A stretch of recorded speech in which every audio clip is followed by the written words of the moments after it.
بسم اللہ الرحمن الرحیم۔ پروگرام قال اللہ کی طرف سے آج میں آپ کے سامنے انشاءاللہ چوتھے پارے کا 15واں رکوع یعنی آخری رکوع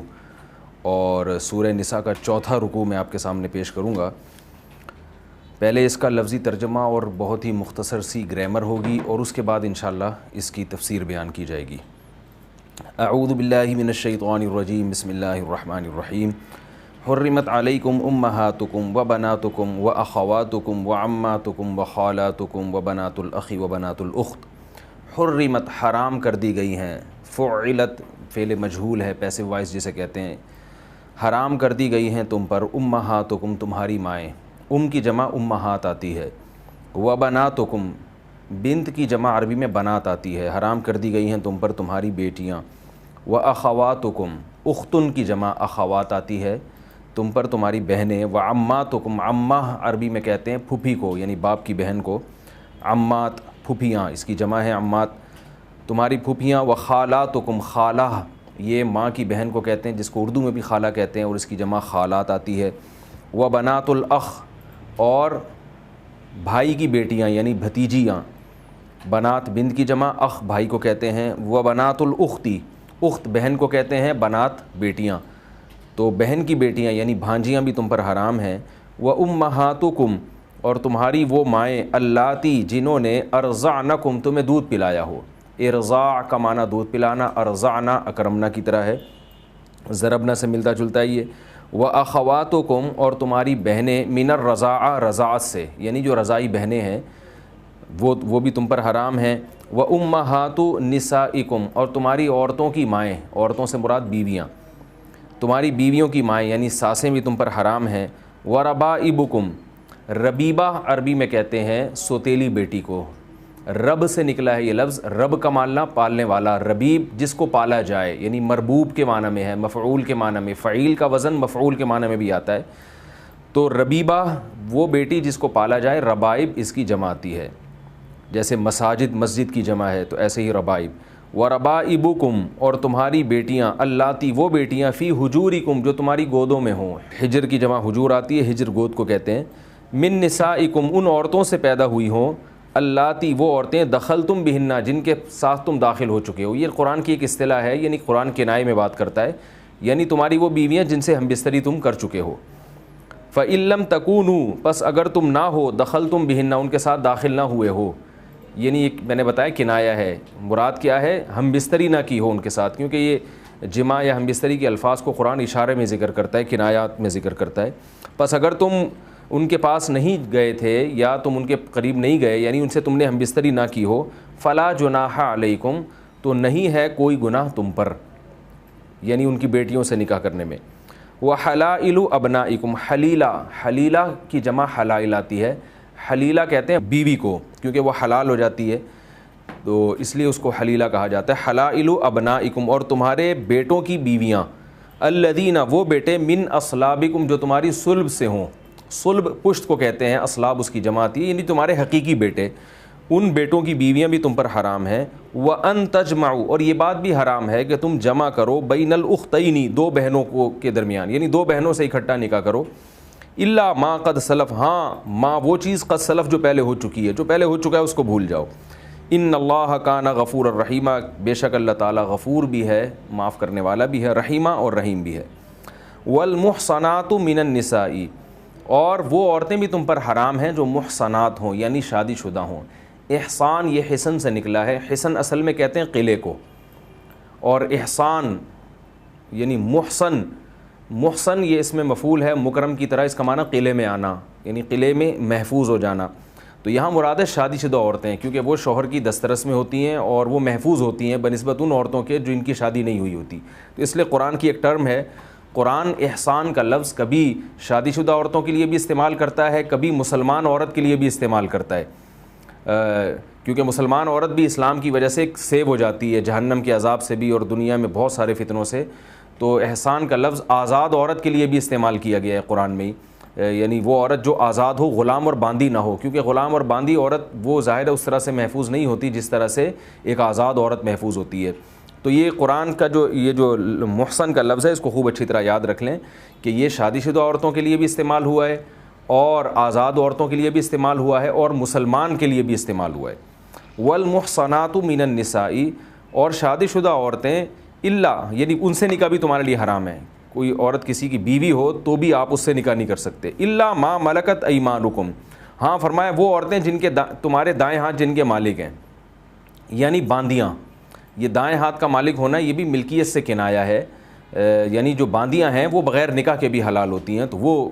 ان کے قریب تم جا سکتے ہو. کتاب اللہ علیکم، یہ اللہ نے لکھ دیا ہے تم پر. کتاب بمانا مکتوب، یعنی لکھی ہوئی چیز ہے اللہ کی تم پر، یعنی یہ احکام اللہ نے تم پر لکھ دیے ہیں، فرض کر دیے ہیں. وَأُحِلَّ لَكُمْ، اور حلال کر دی گئی ہیں تمہارے لیے، ماں وہ تمام عورتیں، وراء ذالکم جو اس کے علاوہ ہیں. ورا کہتے ہیں پردے کو یا پیچھے، یعنی اس کے علاوہ اس کے پیچھے جو عورتیں ہیں وہ ساری کی ساری تمہارے لیے حلال ہیں. تو یاد رکھیں یعنی وہ حلال ہیں رشتے کے لحاظ سے وہ عورتیں، کیونکہ یہاں مشرک عورتوں کا ذکر نہیں ہے، حالانکہ مشرک عورتوں سے نکاح بھی حرام ہے. تو اس لیے علماء نے بتایا کہ یہاں چونکہ رشتہ دار عورتوں کا ذکر کر رہا ہے تو رشتہ داروں میں یہ والی عورتیں حرام ہیں، ان کے علاوہ رشتہ دار عورتیں حلال ہیں. باقی مذہب کے لحاظ سے جو عورتیں حرام ہیں ان کا قرآن میں دوسرے مقام پہ ذکر ہے. تو احل لکم، یہ میں تفسیر میں انشاءاللہ بتاؤں گا. واحل لکم، اور حلال کر دی گئی ہیں تمہارے لیے، ما وراء ذالکم اس کے علاوہ عورتیں، ان تبتغوا اس طور پر کہ تم ابتغاء کرو. ابتغاء کہتے ہیں تلاش کرنا، بغیہ سے نکلا ہے بغیہ، تو ابتغاء بغیہ بھی تلاش کو کہتے ہیں. تو تلاش کرو تم باموالکم اپنے مالوں کے ذریعے، محسنین اس حال میں کہ ان کو قید میں لانے والے ہو، یعنی حفاظت میں اور حصار میں لانے والے ہو. احسان کا معنی یہاں پر کیا ہے، یعنی ان کو ایک حفاظت دینے والے ہو. غیر مصافحین، سفاح عربی میں کہتے ہیں پانی بہانے کو، تو مصافح کا معنی صرف خواہش پوری کرنے والے نہ ہو. تفسیر میں انشاءاللہ میں اس کی ڈیٹیل بتاؤں گا. فمستمتعتم به، پس وہ عورتیں، ماں کا معنی وہ عورتیں، استمتعتم به جن سے تم نے فائدہ اٹھا لیا ہو، استمتاع کر لیا ہو. متاع عربی میں تھوڑے سے کچھ فائدے کو کہتے ہیں، تو استمتاع کا معنی فائدہ اٹھانا. یہ بھی کنایہ ہے، مراد جس عورت سے تم نے ہم بستری کر لی ہو. تو چونکہ یہاں بھی جمع کا قرآن صراحتاً ذکر نہیں کرتا بلکہ اشارتاً ذکر کرتا ہے، جس عورت سے تم نے فائدہ اٹھا لیا یعنی اپنی خواہش اس سے پوری کر لی. من ہننا، ان عورتوں میں سے جس سے بھی، فآتوہنہ تو دے دو، اجورہنہ ان کا اجر. اجر سے مراد ہے مہر، کیونکہ وہ نکاح کے عوض میں طے ہوا ہے. فریضتاً مقرر طور پر، یعنی جو مقرر ہوا ہے مہر وہ ان کو کے حوالے کر دو. ولا جناح علیکم، اور کوئی حرج نہیں ہے تم پر، فیما اس رقم میں، تراضیتم بھی جس پر راضی ہو جاؤ تم، بھی جس رقم پر، من بعد الفریضہ مقرر ہونے کے بعد. یعنی اگر ایک دفعہ مہر مقرر ہو گیا تو اس کے بعد بھی اگر کسی رقم پہ میاں بیوی راضی ہو جاتے ہیں، مہر کو بڑھا لیتے ہیں یا کم کر لیتے ہیں، تو اس میں بھی کوئی حرج نہیں ہے. ان اللہ کان علیما حکیما، بے شک اللہ تعالیٰ جاننے والا اور حکمت والا ہے. ومن لم یستطع منکم، اور جو شخص بھی لم یستطع استطاعت نہ رکھتا ہو، یستطیع اصل میں تھا یستطوع، یستخرج کی طرح، یضرب سے ملتا جلتا ہے یہ لفظ. تو جو استطاعت نہ رکھتا ہو تم میں سے، طولاً قدرت کا، طول عربی میں قدرت کو کہتے ہیں، ذی طول قرآن میں اللہ کا نام استعمال ہوا ہے قدرت والا. جو تم میں قدرت کی استطاعت نہ رکھتا ہو، کس بات کی، کہ این کی حل محسنات، کہ وہ نکاح میں لائے آزاد عورتوں کو. دیکھیں یہاں محسن کا لفظ استعمال ہوا آزاد عورت کے بارے میں. اس کی دلیل کیا ہے کہ آگے باندی کا ذکر ہے تو اس کے مقابلے میں محسنات کا ذکر آیا ہے. جو تم میں آزاد عورت سے نکاح کی طاقت نہ رکھتا ہو، المؤمنات جو مومن عورتیں ہیں، فمما، تو فمن کا معنی تو فمما یعنی فلینکح مما، تو وہ نکاح کر لے، من ان عورتوں سے، ماں جن کے ملکت ایمانکم تمہارے دائیں ہاتھ مالک ہیں، یعنی باندیوں سے نکاح کر لے. وہ تمہارے دائیں ہاتھ کا کیا مطلب ہے یہ میں انشاءاللہ کچھ تفصیل تو بتا چکا ہوں، کچھ تفسیر میں مزید بتاؤں گا انشاءاللہ. تو ان عورتوں سے نکاح کر لو جن کے تم مالک ہو، من فتیاتکم یعنی وہ عورتیں وہ ہوں جو باندیاں ہوں، المؤمنات مومن،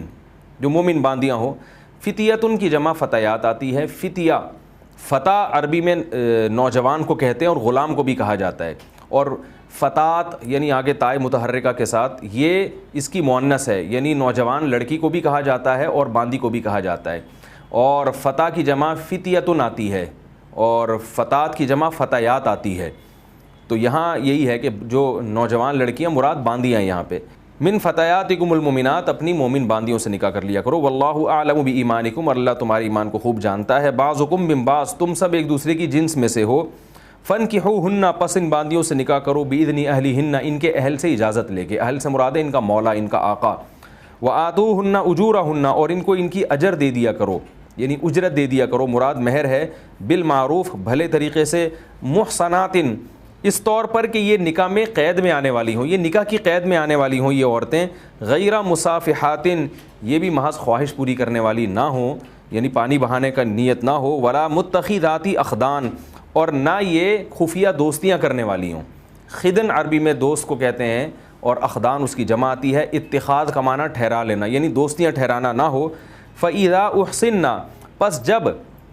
یہ حصار میں آ جائیں نکاح کے، یعنی جب یہ منکوحہ بن جائیں، احسنہ اکرمنا کی طرح ہے، فعل مجہول ہے، اکرمنا سے اکرمنا، ضربنا کی سے ملتا جلتا ہے، فإن اتینا، پس جب یہ نکاح کی قید میں آ جائیں گی، پھر اگر اتینا بفاحشۃ، کسی بے حیائی کا ارتکاب کریں، یعنی لائیں یہ بے حیائی کو، اتینا ضربنا کی طرح، یعنی زنا کریں یہ، فعلیہن، تو ہے ان کے اوپر، نصف ما، اس چیز کا آدھا، جو علی المحصنات، جو آزاد عورتوں پر ہے، من العذاب، عذاب میں سے، یعنی یہ اگر بے حیائی کا ارتکاب کریں تو ان کی سزا آزاد عورتوں کی سزا کی نسبت آدھی ہے، ذالک، یہ جو حکم ہے، یعنی کہ اگر آزاد عورت سے نکاح کی طاقت نہیں ہے تو کسی کی باندی سے نکاح کر لو، یہ والا جو حکم ہے، لیمن، اس شخص کے لیے ہے، خشی العنۃ منکم، جو زنا کا خوف رکھتا ہے تم میں سے، جس کو زنا کا خطرہ ہے تو اس کو چاہیے باندی سے نکاح کر لے، وَأَن تَصْبِرُوا، اور یہ بات کہ تم صبر کرو، یعنی زنا سے بھی بچو اور باندی سے نکاح سے بھی بچو، یہ بات خیر لکم، تمہارے لیے بہتر ہے، واللہ غفور الرحیم، مغفرت کرنے والا اور رحم کرنے والا ہے۔ یہ تو میں نے اس کا لفظی ترجمہ کچھ اور مختصر سی گرامر آپ کو بتائی، میں انشاءاللہ اس رکوع کی تفسیر بیان کروں گا۔ قرآن مجید کا یہ جو رکوع ہے، اس رکوع میں اور پچھلے رکوع کی جو آخری آیت ہے اس میں اللہ تعالیٰ نے بہت ڈیٹیل سے، بہت تفصیل سے بتایا کہ مسلمان مرد کن عورتوں سے نکاح کر سکتا ہے اور کن عورتوں سے نکاح نہیں کر سکتا، یعنی رشتہ داروں میں کن عورتوں سے نکاح کر سکتا ہے اور کن عورتوں سے نکاح نہیں کر سکتا۔ اور یاد رکھیے کہ اتنی وضاحت کے ساتھ نکاح کے بارے میں تعلیمات صرف اور صرف اسلام کے پاس ہیں، دنیا کے کسی مذاہب کے پاس آج یہ تعلیمات محفوظ نہیں ہیں،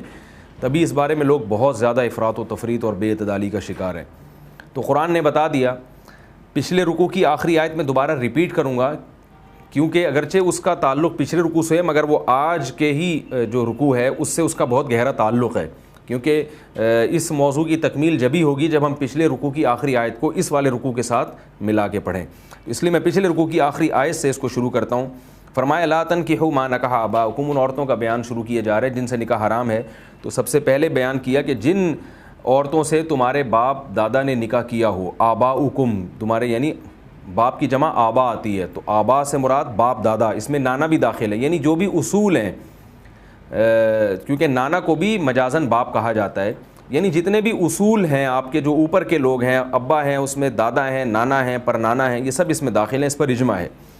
فرمایا ان میں سے جنہوں نے بھی جن عورتوں سے نکاح کیا ہو تو ان عورتوں سے تم نکاح مت کرو، الا ما قد سلف، ہاں جو پہلے ہو چکا ہے، انہ کان فاحشۃ، کیونکہ یہ بہت بڑی بے حیائی ہے، ومقتن، اور غضب کا کام ہے، مقت کہتے ہیں ناراضی کو، یعنی اللہ کے غضب کو دعوت دینے والی بات ہے، وساء سبیلا، اور خواہش پوری کرنے کا ایک بہت ہی گندا اور برا طریقہ ہے۔ اس پر تو پوری امت کا اجماع ہے کہ باپ نے جس سے نکاح کیا تو نکاح کرتے ہی اس کی جو بیوی ہے وہ ہمیشہ کے لیے باپ کے بیٹے پر حرام ہو جائے گی، اور کبھی بھی انسان اپنے والد کی منکوحہ سے نکاح نہیں کر سکتا۔ لیکن آگے فقہا میں اس پر بہت زبردست بحث کی گئی ہے کہ اگر باپ نے کسی عورت سے زنا کیا ہو، یا زنا تو نہیں کیا لیکن سیکچول ریلیشن قائم ہوا ہو، بوس و کنار ہوا ہو، میں ذرا وضاحت کے ساتھ اس کو بیان کروں گا، یا اس کا کوئی سیکچول ریلیشن قائم ہوا ہو، تو کیا ایسی عورت کے ساتھ بھی اولاد نکاح کر سکتی ہے یا نہیں کر سکتی؟ اس بارے میں اسلاف میں اور ائمہ اربعہ میں اختلاف ہے۔ امام شافعی رحمہ اللہ تعالیٰ کا اور امام احمد بن حنبل رحمہ اللہ تعالیٰ کا مذہب یہ ہے کہ صرف نکاح کرنے سے ہی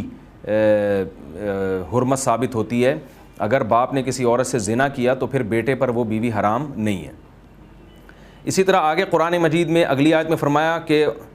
حرمت علیکم امہاتکم، تمہاری مائیں حرام ہیں، تمہاری بیٹیاں حرام ہیں، تمہاری بہنیں حرام ہیں، پھپھی سے نکاح حرام، خالہ سے نکاح حرام، بھتیجی سے حرام، بھانجی سے حرام، اور وہ مائیں جنہوں نے تمہیں بچپن میں دودھ پلایا، یعنی وہ عورتیں بھی تمہاری مائیں بن گئیں، ان سے بھی نکاح حرام، اور تمہاری رضائی بہنیں، یعنی تم نے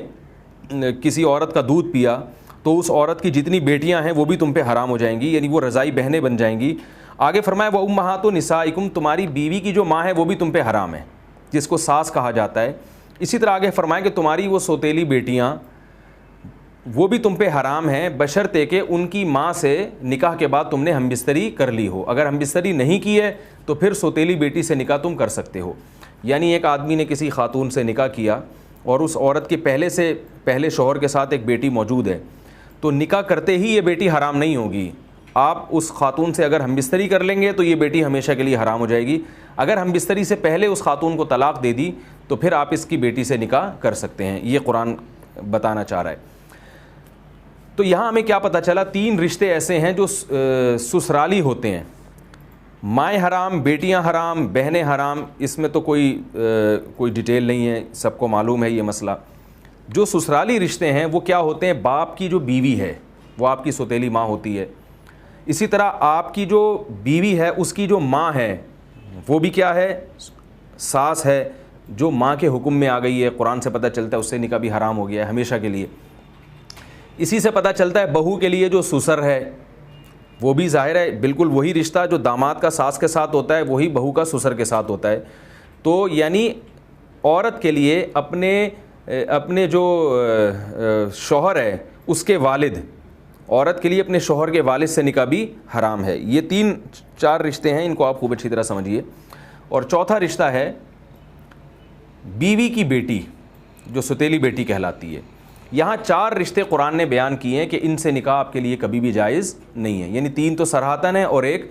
دلالت النص سے ثابت ہے جو ایک فقہی اصطلاح ہے، زیادہ میں اس کی گہرائی میں نہیں جاؤں گا۔ بہرحال یہ 4 رشتے تو قرآن نے صراحتاً یا دلالتاً بیان کر دیے کہ ان سے نکاح آپ کے لیے حرام ہے۔ اب یہاں جو ایک بڑا اختلافی مسئلہ فقہا کے درمیان اور اسلاف میں اختلافی مسئلہ تھا وہ یہ تھا کہ نکاح کرنے سے تو یہ سسرالی رشتے وجود میں آ جاتے ہیں۔ آپ نے کسی عورت سے نکاح کیا تو اس کی ماں آپ کی ساس بن گئی، لہذا اس سے نکاح آپ کے لیے حرام ہو گیا۔ آپ کے والد نے کسی خاتون سے نکاح کیا تو وہ خاتون آپ کی سوتیلی ماں بن گئی ہے، لہذا آپ کے لیے اس سے نکاح حرام ہے۔ اس پر تو اتفاق ہے۔ اختلافی مسئلہ یہ ہے کہ اگر ایک عورت سے آپ نے نکاح نہیں کیا، بغیر نکاح کے اس سے زنا کر لیا آپ نے، یا نکاح کے بغیر آپ نے اس سے سیکچول ریلیشن قائم کر لیا، یعنی باقاعدہ ہم بستری نہیں کی، بوس و کنار کیا یا شہوت سے اس کو مس کیا اور آپ کی خواہش اس سے بڑھ گئی، تو کیا ایسی عورت کی ماں بھی آپ پر حرام ہوگی یا نہیں ہوگی؟ اسی طرح آپ کے والد نے کسی عورت سے نکاح تو نہیں کیا، البتہ زنا کیا، تو کیا زنا سے بھی آپ کے والد کی جو وہ عورت جس سے آپ کے والد نے معاذ اللہ سب کو محفوظ رکھے زنا کیا یا اسے سیکچول ریلیشن قائم کیا، کیا اس سے بھی نکاح بیٹے کے لیے حرام ہے ہمیشہ کے لیے؟ اسی طرح کسی عورت سے آپ نے نکاح نہیں کیا بلکہ اس عورت سے آپ نے سیکچول ریلیشن قائم کیا زنا کے ذریعے، یا ویسے ہی آپ نے اس سے ریلیشن قائم کیا زنا کے بغیر اور باقاعدہ فزیکلی آپ کا اور اس کا جو ہے نا وہ رابطہ ہوا ہے، تو کیا اس عورت کی بیٹی بھی آپ پر ہمیشہ کے لیے حرام ہو جائے گی؟ تو اس بارے میں احناف کا اور مالکیہ کا جو راجح قول ہے وہ یہ ہے کہ یہ زنا سے بھی حرام ہو جائے گی، نکاح اس کے لیے ضروری نہیں ہے، ہمیشہ کے لیے حرام ہو جائے گی۔ اگر کسی عورت سے آپ نے سیکچول ریلیشن قائم کیا تو اس کی ماں بھی ہمیشہ کے لیے حرام اور اس کی بیٹی بھی ہمیشہ کے لیے حرام، تو اس عورت سے تو آپ نکاح کر سکتے ہیں، اس کی ماں یا بیٹی سے نکاح نہیں کر سکتے۔ اسی طرح مرد نے کسی عورت سے اگر اس طرح ریلیشن قائم کیا تو اس مرد کا بیٹا جو ہے وہ اس عورت سے کبھی بھی نکاح نہیں کر سکتا۔ یہ امام حنیفہ کا مذہب ہے اور امام مالک رحمہ اللہ تعالیٰ کا بھی یہی مذہب منقول ہے۔ اسی طرح ایک مرد نے کسی عورت سے اگر سیکچول ریلیشن قائم کیا تو اس عورت کی بیٹی بھی اس مرد سے نکاح نہیں کر سکتی کبھی بھی قیامت تک۔ تو خلاصہ کلام کا یہ نکلا کہ یہ جو حرمت ہے یہ صرف نکاح سے ثابت ہوتی ہے، یہ زنا یا زنا جیسے کاموں سے بھی ثابت ہو جاتی ہے۔ تو امام حنیفہ اور امام مالک کا مذہب ہے کہ زنا یا اس جیسے کاموں سے بھی ثابت ہوتی ہے، اور امام شافعی رحمہ اللہ تعالیٰ کی مذہب ہے کہ صرف نکاح سے ثابت ہوتی ہے، زنا سے ثابت نہیں ہوتی۔ اب میں دونوں کے مختصر دلائل آپ کے سامنے پیش کرتا ہوں۔ امام شافعی رحمہ اللہ تعالیٰ کی دلیل یہ ہے، وہ فرماتے ہیں کہ ایک تو عبداللہ ابن عباس کی روایت ہے کہ الحرام لا یحرم الحلال، حرام جو ہے وہ حلال کو حرام نہیں کر سکتا. تو وہ کہتے ہیں زنا ایک حرام چیز ہے، اس سے جو ایک عورت آپ پر حلال تھی، یعنی جس عورت سے زنا کیا اس کی ماں تو آپ پر حلال تھی، تو وہ حرام نہیں ہو سکتی. ایک تو یہ قول ہے. دوسرا وہ یہ قیاس سے بھی کام لیتے ہیں، وہ کہتے ہیں کہ دیکھیں قرآن مجید میں اللہ تعالیٰ نے سسرالی رشتے کو ایک نعمت کے طور پہ بیان کیا ہے. قرآن مجید میں آتا ہے جعل لکم هو الذی خلق من الماء بشرا، سورہ فرقان میں ہے خلق من الماء بشرا، اس اللہ نے پانی سے انسان کو پیدا کیا، فجعلہ نسبا وصہرا، اور اس کو اتنی عزت دی ہے کہ اسے ایک نسب والا خاندان بھی دیا اور ایک سسرال والا خاندان بھی دیا، یعنی ساس سسر یہ سب خاندان. تو وہ کہتے ہیں کہ دیکھو اللہ نے ایک نعمت کے طور پہ بیان کیا ہے. تو پتہ چلا کہ کسی عورت کا آپ کی ساس بن جانا اور پھر ہمیشہ کے لیے نکاح حرام ہو جانا ایک نعمت ہے. اسی طرح کسی عورت کے لیے کسی مرد کا سسر بن جانا اور پھر ہمیشہ کے لیے نکاح کا حرام ہو جانا یہ ایک نعمت ہے. تو یہ نعمت نکاح سے تو حاصل ہو سکتی ہے. زنا کرنے سے کسی عورت پر آپ ساس کا حکم نہیں لگا سکتے یا سسر نہیں بنا سکتے اس کو، کیونکہ آپ اگر حرام کر رہے ہیں ہمیشہ کے لیے پھر تو آپ گویا اس کو سسر بنا رہے ہیں اس کا. تو یہ امام شافعی رحمہ اللہ تعالیٰ کی ایک دلیل ہے کہ نعمت کے ذریعے رشتے ثابت نہیں ہوتے، گناہ کے ذریعے رشتے ثابت نہیں ہوتے. زنا چونکہ ایک گناہ ہے لہذا وہ کالعدم ہے، اس پر کوئی شرعی حکم مرتب نہیں ہوگا.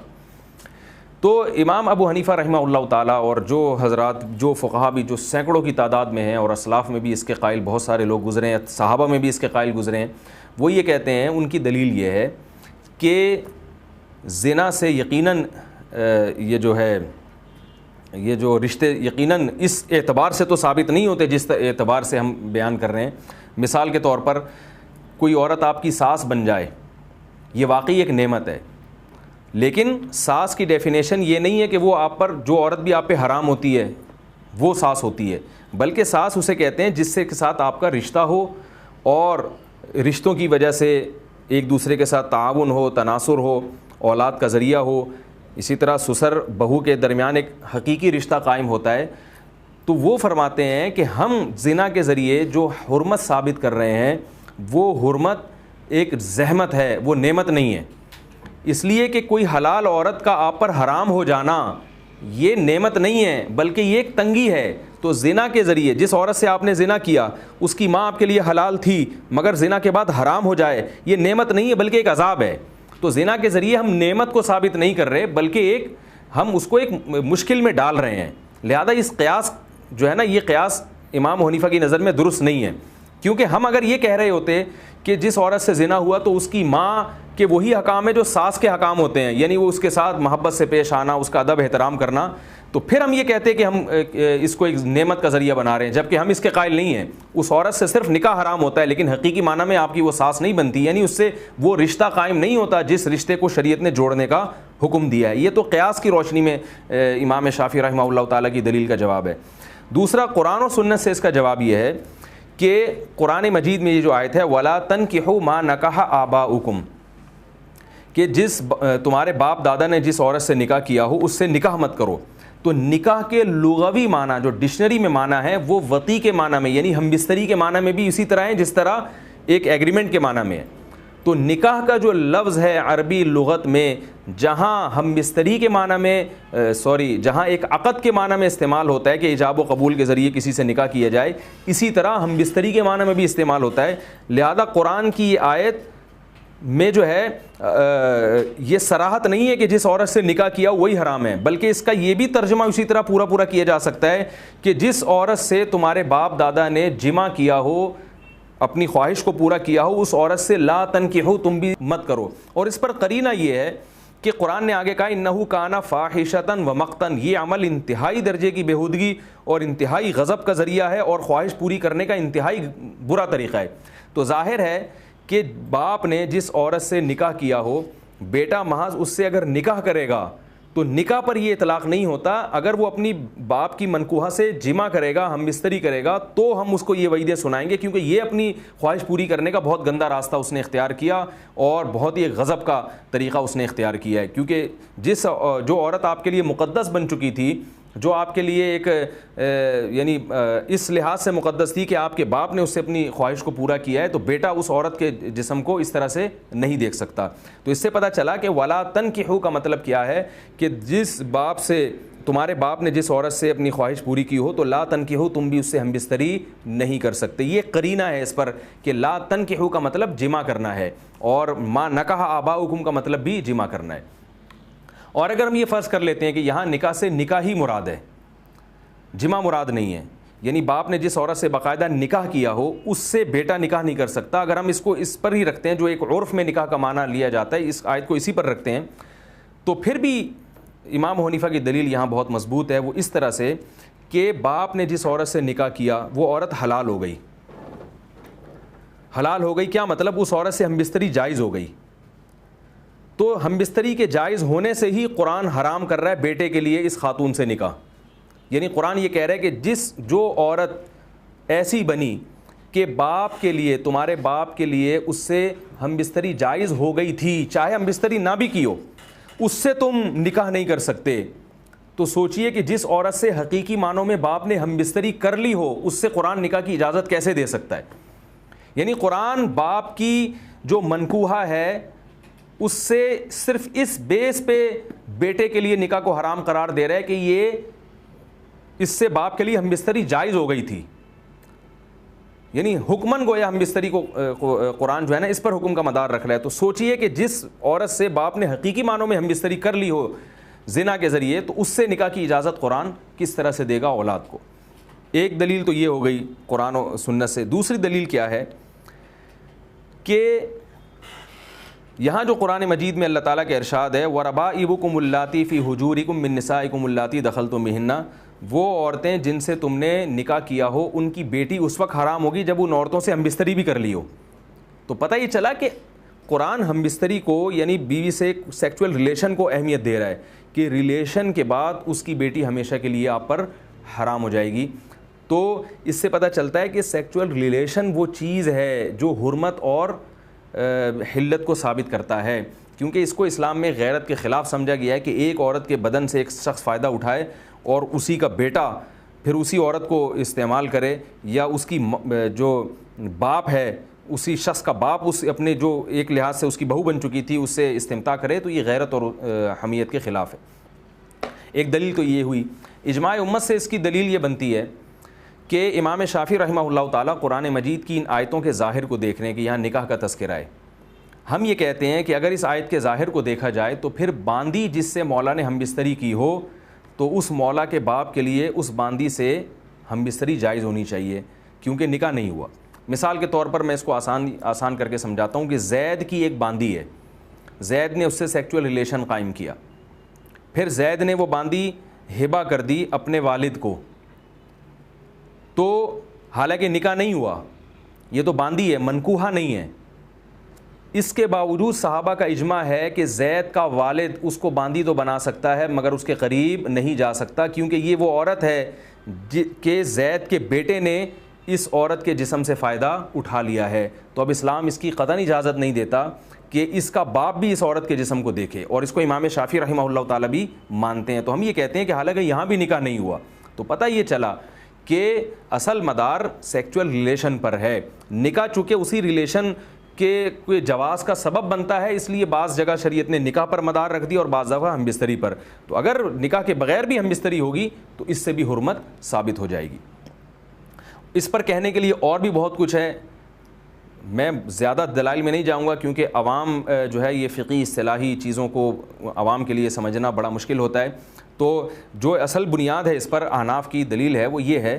کہ اسلام نے جو نکاح کے بعد رشتوں کو حرام قرار دیا ہے وہ اس لیے قرار دیا ہے کہ نکاح اولاد کا سبب بنتا ہے، اور اولاد رشتے کا سبب بنتی ہے، یعنی جزئیت قائم ہو جاتی ہے. تو ہم بستری بھی اولاد کا سبب بنتی ہے. تو یہاں سبب کو مسبب کے قائم مقام قرار دیا گیا ہے. جیسے سفر میں مشقت ہوتی ہے، اس وجہ سے اسلام نے کہا کہ 2 رکعتیں پڑھو، لیکن اب مشقت ایک مخفی چیز ہے تو سفر ہی پر حکم کا مدار رکھ دیا. تو یہاں بھی ہم یہ کہتے ہیں کہ اسلام نے نکاح پر حکم کا مدار اس لیے رکھا ہے کہ وہ اولاد کا ذریعہ اور سبب بنتا ہے، اور وہ اولاد ہے جس میں جو ہے وہ سسرال کا اور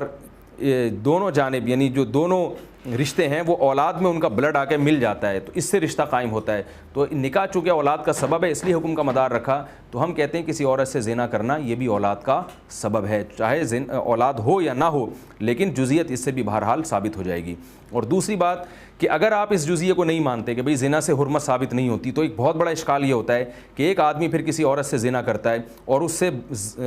بچی پیدا ہو جاتی ہے ولد الزنا, تو پھر اس پہ بھی فتویٰ دینا پڑے گا کہ زانی اس بچی سے بھی نکاح کر سکتا ہے.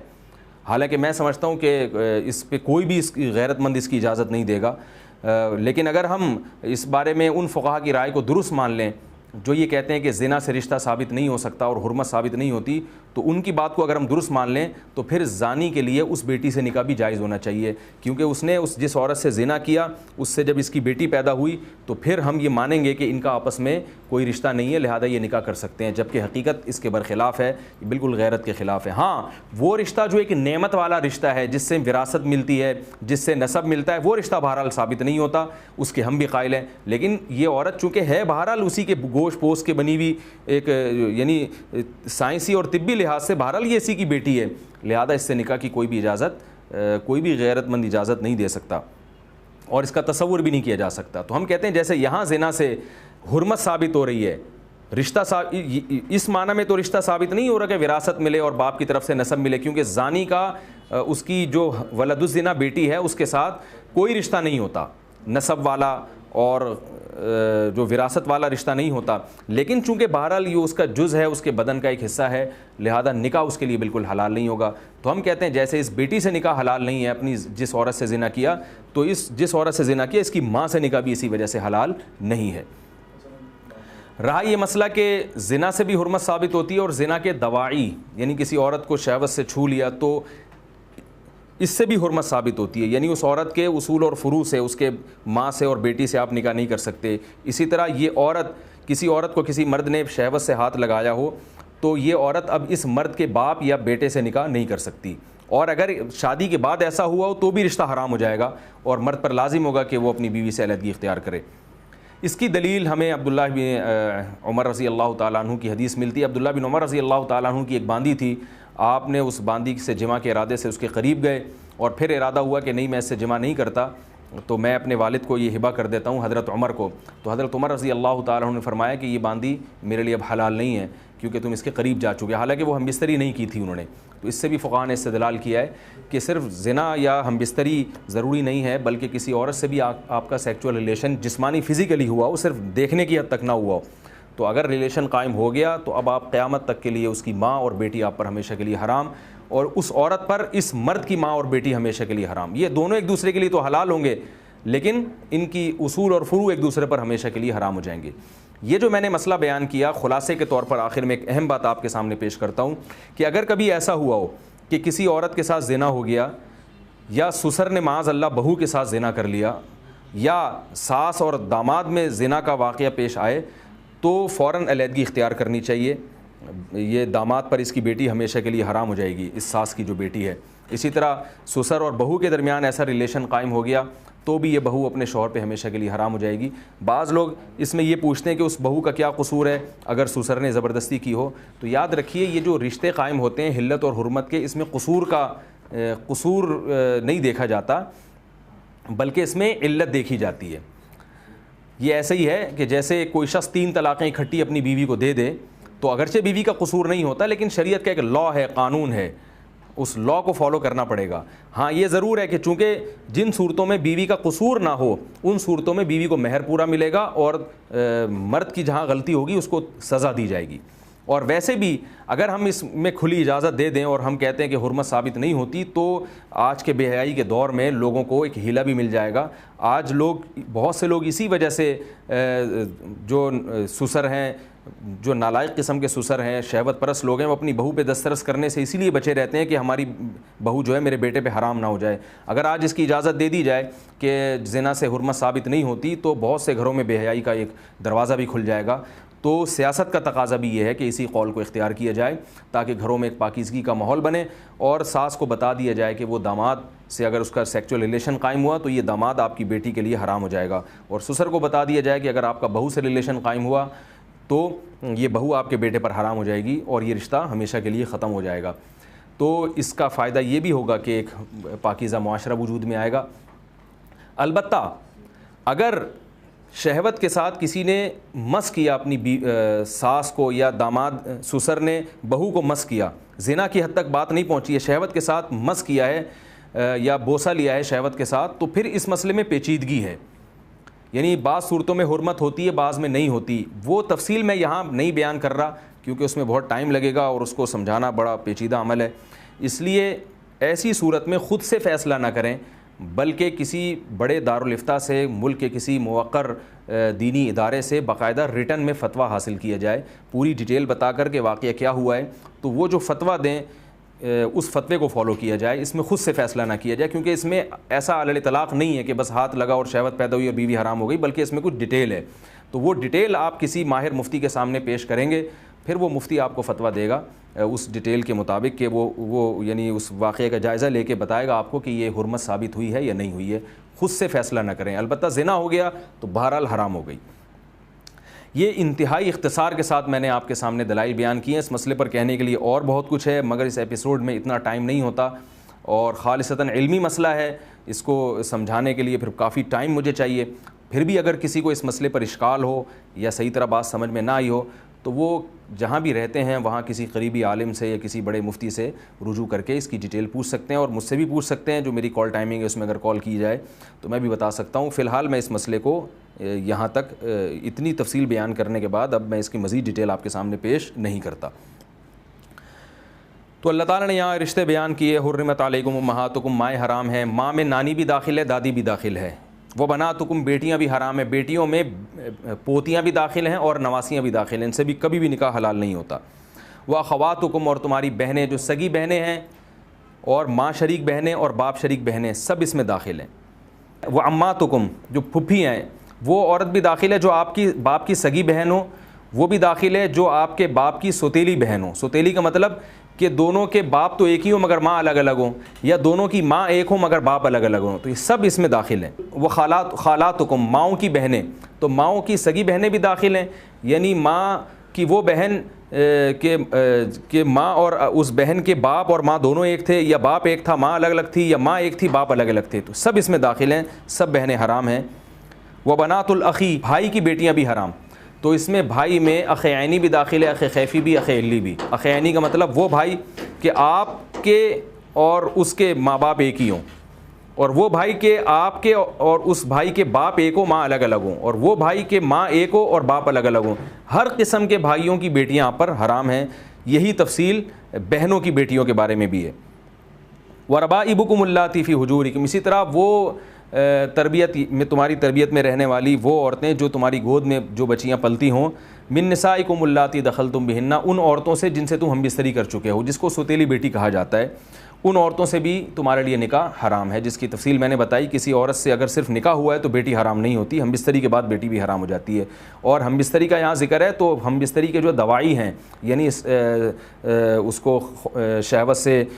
کسی عورت کو آپ نے بوسہ لے لیا یا اس کو شہوت سے مس کیا اور شہوت بڑھ گئی، جو تفصیل میں نے آپ کو بتایا، کبھی ایسا ہو تو آپ پوری ڈیٹیل لکھ کر کسی مفتی سے پوچھیں، تو ایسی عورت کی بیٹی سے بھی آپ کے لیے نکاح حرام ہے۔ یہاں ایک اشکال ہوگا کہ قرآن نے یہ ذکر کیا کہ وہ بیٹیاں جو تمہاری گود میں پلتی ہوں اور ان عورتوں سے ہو جن سے تم ہم بستری کر چکے ہو، تو سوال پیدا ہوتا ہے کہ سوتیلی بیٹی تو کبھی گود میں پلتی ہے کبھی نہیں بھی پلتی۔ اس پر یاد رکھیں اجماع ہے کہ سوتیلی بیٹی چاہے آپ کی گود میں پلتی ہو یا نہیں پلتی ہو، اس سے نکاح بہرحال حرام ہے۔ پھر سوال پیدا ہوتا ہے کہ پھر قرآن نے یہ قید کیوں لگائی ہے کہ تمہاری وہ سوتیلی بیٹیاں جو تمہاری گود میں پلتی ہوں ان سے نکاح حرام ہے؟ یہ شرط کیوں لگائی ہے جب اس کا کوئی فائدہ نہیں تھا؟ تو یہ شرط قرآن نے اس لیے لگائی ہے کہ قرآن میں بعض دفعہ شرطیں اتفاقی ہوتی ہیں۔ اتفاقی کا مطلب کہ کلچر میں اسی طرح ہوتا تھا اس لیے قرآن نے اس کو ذکر کر دیا، لیکن حقیقت میں اس پر حکم کا مدار نہیں ہے۔ جیسے سورہ نور میں آتا ہے کہ وَلَا تُكْرِهُوا فَتَيَاتِكُمْ عَلَى الْبِغَاءِ إِنْ أَرَدْنَ تَحَصُّنًا لِتَبْتَغُوا عَرَضَ الْحَيَاةِ الدُّنْيَا، تمہاری باندیاں زنا سے بچنا چاہتی ہیں تو تم ان کو زنا پر مجبور مت کرو۔ ظاہر ہے اس کا یہ مطلب نہیں کہ زنا سے بچنا نہیں چاہتی تو مجبور کر سکتے ہو، بلکہ اس لیے کہ مسلمان کی باندی کبھی بھی زنا نہیں چاہتی، یہ ہوتا تھا اس زمانے میں، اس لیے قرآن نے کہہ دیا کہ وہ بچنا چاہتی ہیں تو پھر بھی تم ان کو زنا پر کیسے مجبور کر سکتے ہو۔ تو زنا پر کسی کو بھی مجبور نہیں کیا جا سکتا، بلکہ زنا کا مشورہ بھی نہیں دیا جا سکتا، چاہے باندی بچنا چاہتی ہو یا نہیں بچنا چاہتی ہو۔ لیکن قرآن نے اس لیے اس قید کا ذکر کیا تاکہ یہ پتہ چلے کہ اس زمانے میں ایسا ہوتا تھا کہ وہ بچنا چاہتی تھی، جو بھی مسلمان باندی ہوگی وہ زنا نہیں کرے گی۔ یہ شرط بھی قرآن نے اس لیے ذکر کر دی کہ یہاں یہ بتایا جا رہا ہے کہ اس زمانے میں ایسا ہوتا تھا کہ مرد جب کسی عورت سے نکاح کرتا تھا تو اس کی سوتیلی بیٹیوں کی بھی خود بخود کفالت کرتا تھا اور اسی کی گود میں پلتی تھیں۔ تو اس شرط کو قرآن نے ہائی لائٹ شاید اسی لیے کیا ہے کہ اللہ تعالیٰ کو معلوم تھا کہ ایک زمانہ آنے والا ہے جس میں کسی ایسی عورت سے نکاح کو معیوب سمجھا جائے گا جس کی پہلے سے بیٹیاں ہوں، اور پھر اس سے اگر کوئی نکاح کرے گا بھی تو اس کی بیٹیوں کو نہیں پالے گا۔ تو قرآن نے ذکر کر دیا کہ صحابہ کے دور میں ایسا ہوتا تھا کہ جب آپ کسی عورت سے نکاح کرتے تھے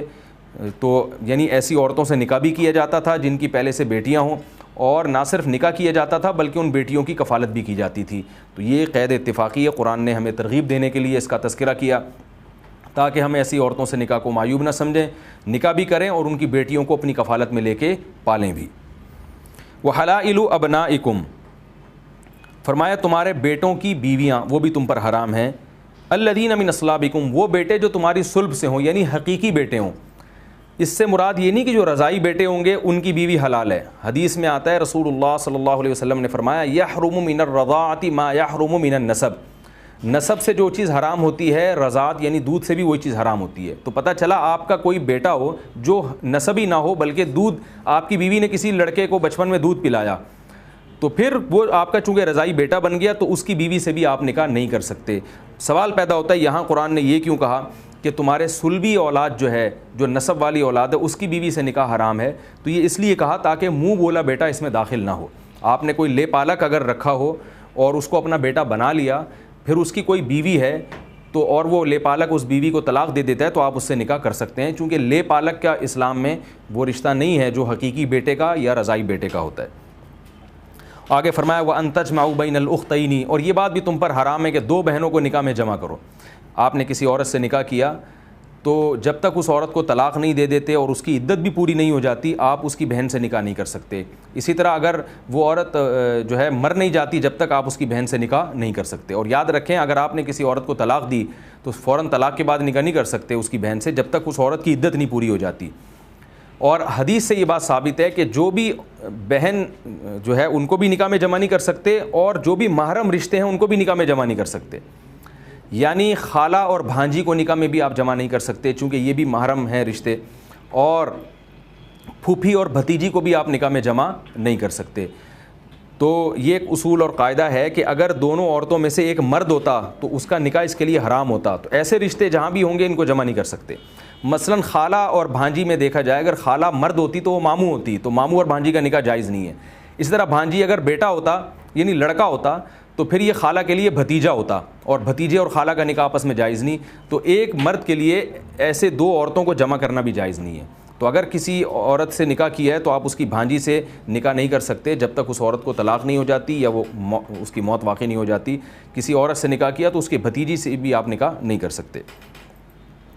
فرمایا الا ما قد سلف، ہاں جو زمانہ جاہلیت میں ہو چکا وہ ہو گیا، اس کو بھول جاؤ۔ ان اللہ کان غفور الرحیم، اس لیے کہ اللہ تعالیٰ مغفرت کرنے والا اور رحم کرنے والا ہے۔ آگے فرمایا والمحصنات من النساء، اسی طرح وہ عورتیں جو تمہاری